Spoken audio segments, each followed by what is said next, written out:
Good morning, everyone. It's 11 now, so I will get started. Welcome to today's webinar. We will be looking at employee appraisals and how to get the most from employee appraisals.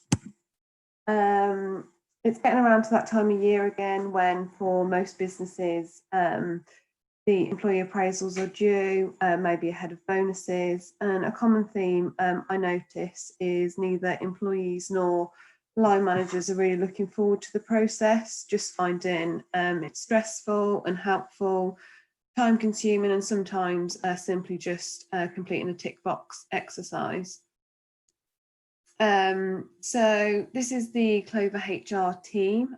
We are your trusted people advisors, but also much more, as we do have specialists in our team in recruitment, learning and development, coaching, health and safety, and also CV writing. My name is Leanne Porter and I am a HR business partner for Clover HR.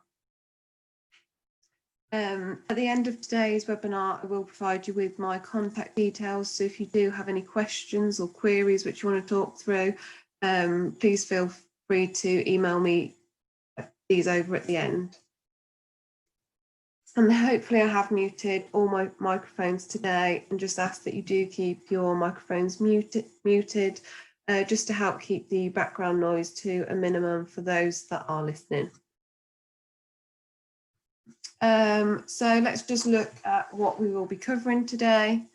So firstly, we'll go through the purpose of employee appraisals. Then we'll look at some statistics and question if appraisals are a thing of the past.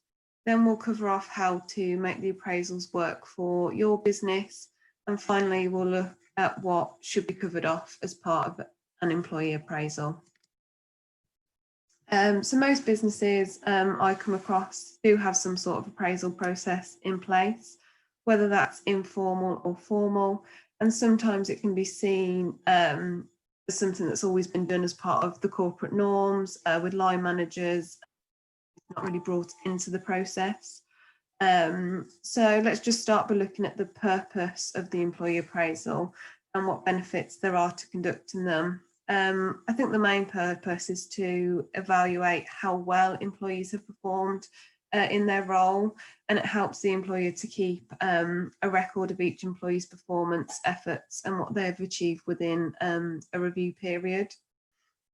It can help in many other ways. So as up on the screen, it can help staff feel valued, just taking the time to talk to employees and seeing how they are.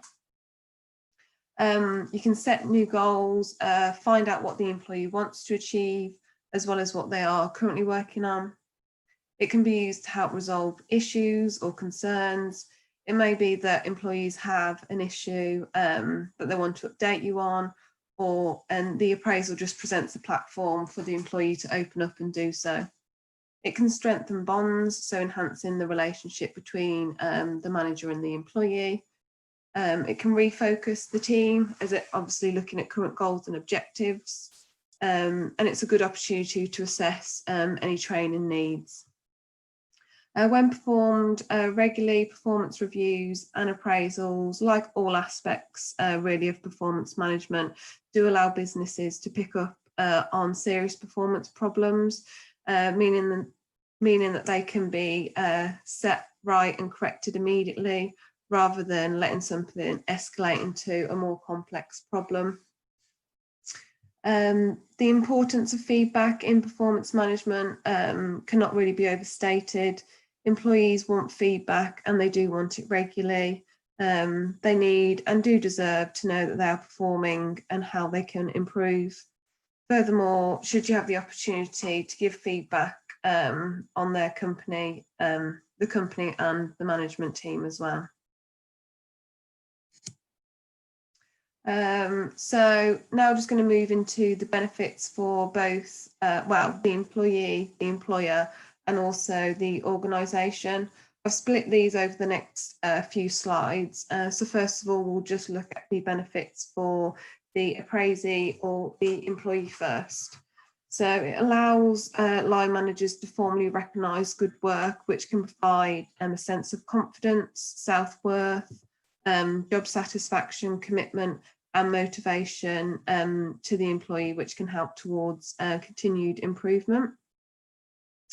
It provides an opportunity to reassess work goals and discussion of what has worked well and what needs improvement.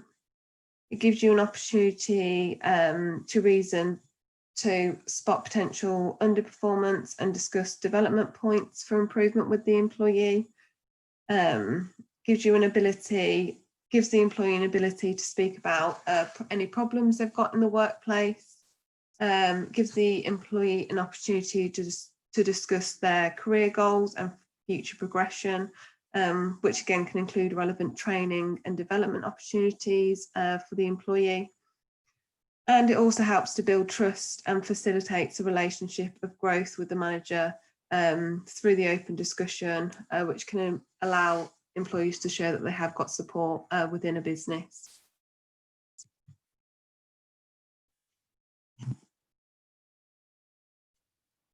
Sorry. And then moving on to look at benefits for the appraiser or the line manager. So it's an opportunity to gain insight into individuals' jobs and work teams to ensure employees' performance is contributing to the overall company objectives. Provides an opportunity to align individual, team, group and organisational goals and objectives and ability to communicate each of these. Again, it's an opportunity to hear potential issues which might come up by the employee. It can improve decision-making ability, identification of development points, training needs, and help with forecasting for the future. It can increase job satisfaction, motivation, and self-worth for the manager. It can improve group performance. It can give an opportunity to clarify expectations of individuals and the team. Gives an opportunity to reassess work goals and discuss what has worked well, what needs improvement, and also gives the employee an opportunity to have their voice heard within the workplace. And also it improves the quality of the relationship with colleagues. And then finally, just looking at the benefits for the business or the organisation. So it fosters a culture where employees feel valued and there is a commitment to continuous improvement. Staff are more aware of the organisational goals and values, and they can see how their contribution affects the organisation's success on a larger scale, building a sense of commitment with them. It gives better employee relationships with managers and creates a sense of cohesion and belonging. Managers are more in touch with individual jobs, teams and groups. Identification of training needs and opportunity for improvement at all levels, and encourages managers to hone their leadership, motivation and communication skills, making them more valuable to the business, and creates a sense of job satisfaction for them. So you can see there are benefits from all angles as to why businesses should be and need to be conducting regular appraisals with employees. So just moving on, I've put some statistics together on performance appraisals. So only 8% of companies believe their performance management process is highly effective in driving business values, with 58% saying it's not an effective use of time. 24% of workers would consider leaving their job if they have a manager that provides inadequate performance feedback. And 69% of employees saying they would work harder if they felt their efforts were better recognised, which is quite a high percentage really when you think about it. And then 80% of Generation Y, so those which are born between 1980 and 1994, so currently between the ages of 25 and 39, prefer on-the-spot recognition over formal reviews. And so I think it's important to recognise diversity in the workforce and how different methods of feedback and recognition can be delivered. So just some interesting statistics there for you, which I've gathered on employee appraisals, and I think the importance of having them in place, but also fit for the business purpose. So another thing, a common question we get is, are appraisals a thing of the past?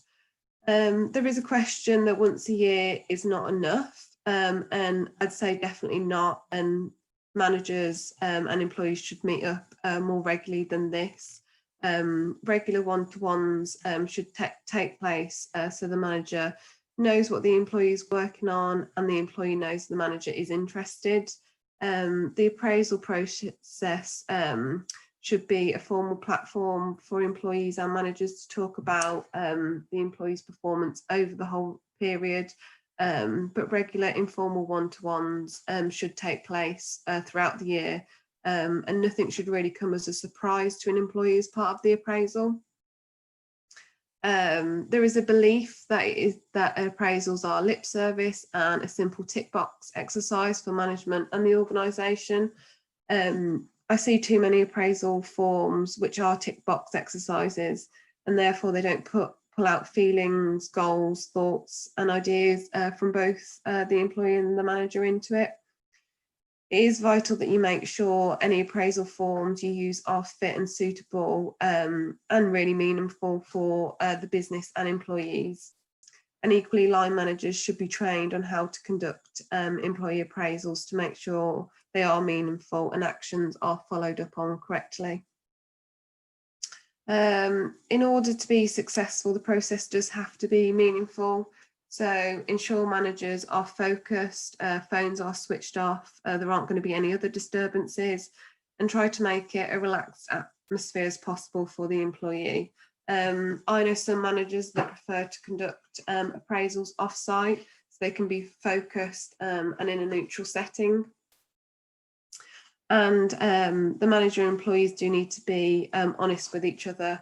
So try to ensure there is honesty between both parties, and do ask the employee to be honest with you. Otherwise, it can be difficult to move forward and get the most out of the process.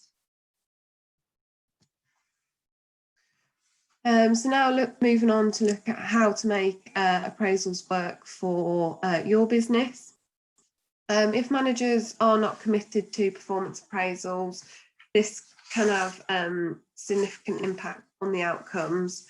Some common attitude problems which we can come across is not taking the process seriously, seeing the process as routine, actively or merely just a tick box exercise, reluctant to tell employees face-to-face about underperformance, and failure to see how the process will benefit on the ground, work activities and organisational performance.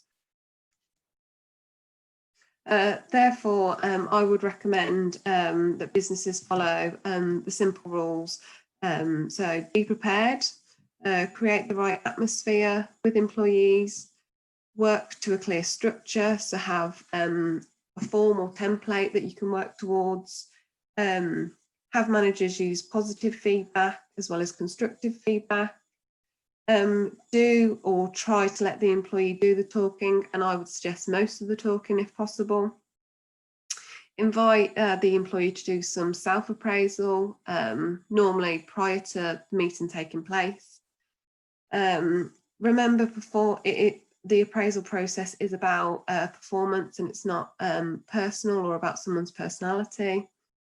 And encourage analysis of an employee's performance within the review period. So what should you be covering off as part of an employee's appraisal, or building into a template form for line managers to use? So you want to be looking at an employee's previous performance, the employee's current performance, and the performance within the review period you're looking at. You want to be covering off goals and objectives for the future. You want to look at any issues the employee or the manager has with anything in the relationship. You want to be looking at training needs and also the training desires of the employee. You want to take some time to understand how the employee is, giving them a voice, giving them an opportunity to provide feedback. and also just cover off any worries or concerns, again, from either party. So just to summarise today's webinar, it is vital to be prepared, and you can make sure your appraisal forms are fit for purpose and managers are trained and prepared and taking the time to think and evaluate an employee's performance over the review period. Creating a joint agenda about what will be covered off as part of the appraisal. Remember to discuss challenges and successes for the employee. Discuss areas for development and make sure that these are actioned. Agree actions that need to be taken and do make sure these are followed up on. And summarise the meeting and express the support to employees. And remember, Clover can support with the implementation and deployment of any necessary paperwork which can be relevant to your business. And that is it for today's session. Thank you for attending today's webinar and your attention. I do hope you have found it useful, but if you do need any further support or assistance, then please do get in touch. As I said at the beginning, my contact details are up on the screen, my email address is on there, and also my mobile number. So if you do have any questions or queries, please feel free to get in touch. And that's it again for today. Thank you for listening, and we look forward to seeing you again on future webinars.